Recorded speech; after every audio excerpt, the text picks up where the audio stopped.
It's your boy, Markio. And we back at it again with another reaction, man. Today we got Charles Barkley was always right about LeBron James, man. So what do y'all think Charles Barkley finna say about LeBron? What was he always right about? I ain't gonna lie, I'm not really too deep in about this. Of like Charles Barkley. I don't watch Charles Barkley like that, or like ESPN, or like whatever he like do his analyst on. Wait, is it NBA TV? Yeah, I don't be watching that like that. You know what I'm saying? I'll be seeing probably like clips here and there on TikTok. But what did he actually say about LeBron? You know, y'all let me know in the comments down below. But before we start this video, man, we're on the road to 16K subs, man. Subs is free, man. Just hit that subscribe button, man, that notification bell. You know what I'm saying? We post every single day. I appreciate y'all so much. Without y'all, I wouldn't be where I'm at right now. You know what I'm saying? So yeah, let's get straight into this video. The biggest criticism of LeBron James has always been that he packs his team, which because he's always packed his team. That's what he was saying. Because he's chasing this imaginary Michael Jordan ghost. What he need to let go. He's not chasing the ring. You hear these things like, why do we have to chase? He got 4. There's nothing to chase. He's not chasing the ghost or anything like that. You've made some waves talking about Michael Jordan. You told a group of kids at a skills camp that you are chasing the ghost of this guy who played in Chicago. The ghost played in Chicago. I think it's cool to put myself in position to be one of those great players, but if I could ever put myself in position to be the greatest player, that would be something extraordinary. Any media person that I see in person for the rest of my life, just say you wouldn't be better than him. Tell me LeBron James because of Michael Jordan, I'm just gonna slap the hell out of him right on the spot. He spends more time talking about he's the GOAT than Michael Jordan says, I never say I'm the GOAT. When it comes to the majority of NBA pundits in the mainstream, or commentators, analysts, there's people on the sidelines. Their value, their worth is based off a couple of things. First off, who you know, what you know, and whenever you can push about the players or their agents. Shams finds these things out. Don't tell me how he finds these things out. I really have no idea how he finds these things out. I did not tell him that. You lying? Yeah. Nowadays in 2026, it's more so who you know than what you know. As looking at ESPN, there's clearly certain mandates, certain things you can say, and other things are off limits that you flat out cannot mention. Now in that ecosystem, there's one guy in the media who's kind of above it all. And that, of course, is Charles Barkley. As looking at his brand, almost the exact opposite of the mainstream pundits. As it comes to players, superstars, even some agents, not afraid to push back, tell the truth, even when it hurts. I was so disappointed his passiveness, and it drained all the energy out of the rest of the Cavaliers. That left me mad more than anything. For him to come out and play like that with the game on the line, just be so passive. Just did not seem mentally or emotionally. He packed it in. He gave up, right? He gave up. It seemed like he gave up. So stopping that clip right there very quickly. That's the 2018 finals nearly a decade ago. That clip right there has aged like fine wine for multiple reasons. First off, Charles in that moment telling the truth. The guys around him who were a little hesitant, holding back, once Charles broke the dam, they chimed in, added in what they really thought. Charles Barkley in a lot of ways is the voice of the common fan. And once he says something, people also agree with him but won't really say it, even they'll come out and co-sign it, because in reality, everyone saw the same thing in 2018, which is LeBron James quitting and packing his bags for LA. Now, speaking of LeBron James leaving teams, 2026, the exact same thing. And look at LeBron's track record. When he leaves teams, how he leaves teams, it's always pretty funny. Cleveland in 2010 versus Boston, how he left that team was an absolute disgrace. As of course, that series up to one of the East semis, lost 3 straight, quit on his team, and packed his bags for South Beach. And speaking of South Beach, there comes LeBron quitting. In 2014, they got their own taste of that versus the Spurs. As of course, that year's finals, the Heat got waxed. LeBron got his numbers, but the pundits of Miami, people in Miami, helped LeBron James kind of quit and kind of packed it in. That right there is a big-time theme of LeBron's career. When things get tough, the help declines ever so slightly, he'll jump ship, leave, and stack the deck elsewhere. And look at that Cleveland move, The narrative behind it, the story behind it was LeBron James is returning home to finish what he started. That right there is a beautiful narrative, perfectly crafted by a PR team. But in reality, what it boiled down to was LeBron James winning a cheap ring, the easy ring. The biggest criticism of LeBron James has always been that he packs his team. Flashback. Didn't it sort of seem to imply that this was a non-basketball decision, that he was just going to make this decision based on his love of Northeast Ohio? But that's patently untrue. I mean, if Kyrie Irving would have ripped his Achilles in the last week of the season, and the Cavs would end up having, say, the 9th pick in the lottery instead of the 1st pick, do you think he would go to Cleveland? No. Do you think it's suspicious that Anthony Bennett and Andrew Wiggins were not in that Sports Illustrated letter? Because I did. That was my first reaction reading that. Like, wow, these guys aren't in the letter. I don't think it's suspicious. I think it was intentional. I do too. I have to be careful how I say this because I've been getting myself in trouble for saying stuff like that I shouldn't be saying. LeBron has expected Kevin Love to be a teammate of his for several weeks. I rest my case. Now, that right there for LeBron's track record, his history, is some pretty important context and backstory. As fast forward 12 years later from 2014, now 2026, LeBron James almost pulling the exact same thing. As of course this summer, holding the entire NBA hostage for the decision 4.0. This right here from LeBron James is the most LeBron James thing possible. I talked to LeBron James' agent, Rich Paul, and he said LeBron James has all the information needed. So now it's all up to LeBron James to make a decision. We're waiting.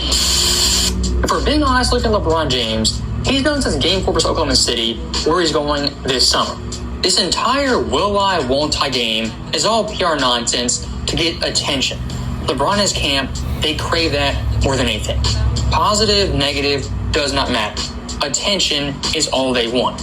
And to their credit, they've gotten tons of it so far in July. And looking at someone like Rich Paul, LeBron's puppet master, the narrative this guy's pushing LeBron James is wanted by every NBA team. Now, are there teams that want LeBron James? I imagine so. Are they dumb for wanting LeBron James? I would say yes. But saying all 30 teams want him, every team wants him, is a flat-out lie and gross exaggeration. Looking at what LeBron brings to a team now at age 41, in terms of winning, putting over the top, it's very, very little. So the idea of teams leaving him voicemails, begging him to come to their team, that's all pure nonsense, clutch sports spin. It's not really going down. If he goes to Philly, people are going to say he's ring chasing to catch Michael. If he goes to Golden State, they're going to say he's ring chasing. He don't have no affiliation to Philadelphia or Golden State. He's not chasing the ring. You hear these things like, why do we have to chase? He got stop sticking up for him. He's not chasing the ghost or anything like that. But when you've worked this hard to position yourself the way you have, and you can actually decide what you want to do, who wouldn't take advantage of that? For someone like Rich Paul, got to give him tons of credit. They're the greatest liars of our time. As looking at his lies, they're not well-crafted, sophisticated, riddles to uncover. Rich Paul's lies are blatant and he's unashamed with any of them. That's why Rich Paul is one of the greatest liars of our time. This guy and his camp around him, they have no shame. And when it comes to LeBron ring chasing, throughout his entire career, that's been the MO since Jump Street. Look at the two teams right now leading the LeBron sweepstakes. The Cleveland Cavaliers and Philadelphia 76ers. What do these two teams have in common? Of course, they play in the Eastern Conference, but also have multiple All-Stars on the roster, even without LeBron James currently joining them. As looking at Philly, of course they're going right the now East too. The favorites from the East, minus LeBron James. As of course they have Maxey, an All-NBA guard, Jaylen Brown, an All-NBA forward, Edgecombe, one of the young players in the NBA, and Joel Embiid, when he's healthy, is still serviceable. Looking at the team, LeBron joining them aside, they're one of the best teams in the Eastern Conference, regardless.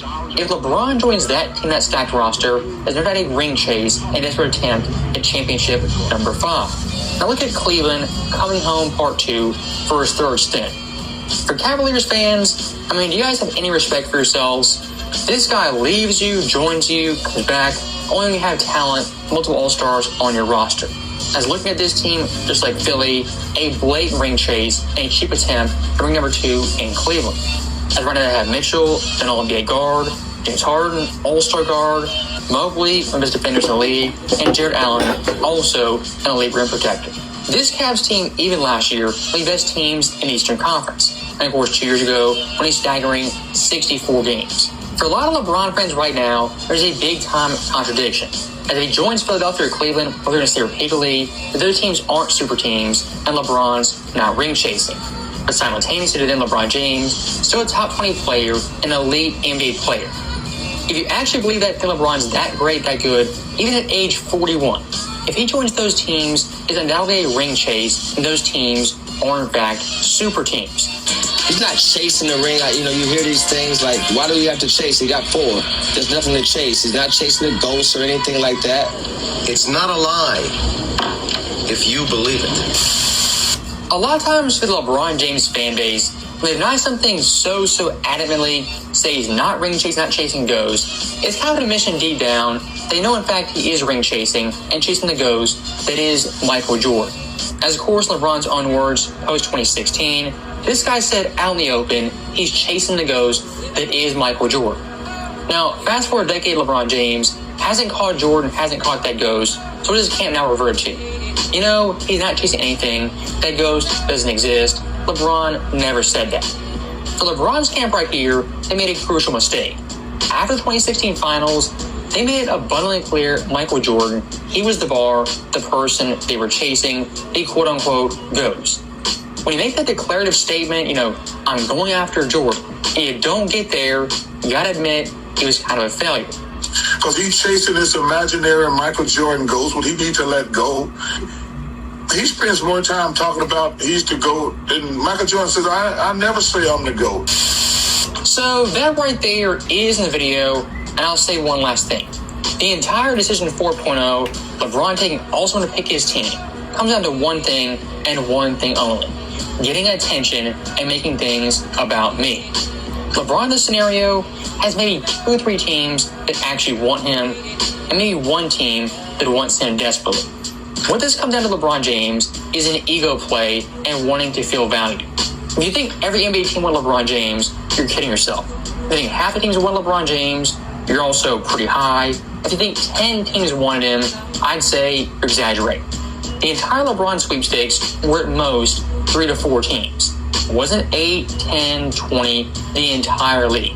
As again, looking at LeBron's skill set, on certain nights, can turn back the clock.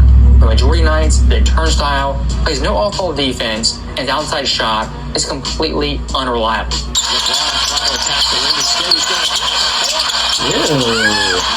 So long story short, looking at LeBron's suitors, the Golden State thing, I don't buy that. I think it was all leverage play to make LeBron look valued when he wasn't. The Philadelphia thing, I think it's too blatant of a ring chase, too much of a stacked deck. For Philadelphia, there is no LeBron-Philly connection. There's nothing really there. The only thing that makes sense on multiple levels is the Cleveland Cavaliers. Of course, the returning home narrative. He's played for the Cavaliers, and he started his career with them in 2004. That right there, LeBron James, is him going full circle back to Cleveland for the 3rd time. So if I had to predict LeBron James where he's going, Cleveland's the place, and honestly, it always has been. As always, thank you guys for watching. Boy, this video is very interesting. I'll tell you that. So if he not ring chasing, right? What is he doing? Other than that, like, what is he doing? He just wanna, like, there's no other answer to that, bro. Look. Y'all seen his options, bro? Y'all can't tell me that was ring chasing. LaMelo Ball, Anthony Edwards, Steph Curry, Draymond Green, and LeBron James. What was the other one? The Heat, Bam, and Giannis. And then you got Philly, Embiid, Jaylen Brown, Maxey, VJ. That's not ring chasing? Then what is it? Like, what is Rich Paul even talking about? Like, He's not ring chasing. So what is LeBron doing? He just wanna go play, bro. He could have went anywhere else. He's been ring chasing. He's been doing it. He's trying to, like he said, chasing that ghost. He trying to chase that ghost that's from Chicago. He's trying to chase Michael Jordan. He's trying to get them rings.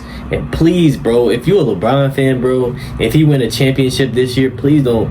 Oh, he's the GOAT, bro. No, he's not, bro. Jaylen Brown, VJ, Maxey, and B.